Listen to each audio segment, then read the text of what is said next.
বন্ধুসকল মোৰ অন্য এটা ভিডিঅ'লৈ আপোনালোকক স্বাগতম জনাইছোঁ। যিহেতু কাইলৈ সৰস্বতী পূজা, সেয়েহে আমি বস্তু অলপ লৈ আমি কলেজ পালোগৈ, মানে আমাৰ গোলাঘাট পূৰ্বাঞ্চলিক মহাবিদ্যালয়।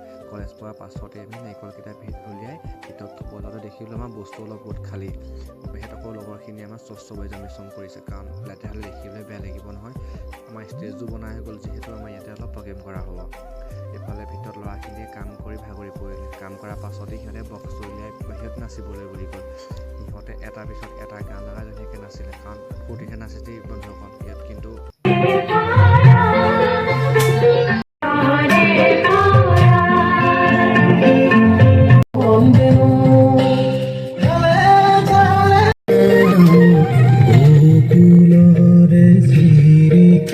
কলেজৰ পৰা ওলাই অহাৰ পাছতে আমাৰ চাওকচোন ডাঙৰ বাবা আমাৰ দৰ্শন হৈ গ'ল। আমাৰ ঘৰলৈ যোৱা ৰাস্তাটো চাওকচোন। এইটো ভিডিঅ'টো ইয়াতে সামৰিছোঁ। যদি ভাল পায় লাইক এণ্ড ছাবস্ক্ৰাইব কৰিব আৰু ছেকেণ্ড পাৰ্টটো চাবলৈ নাপাহৰিব।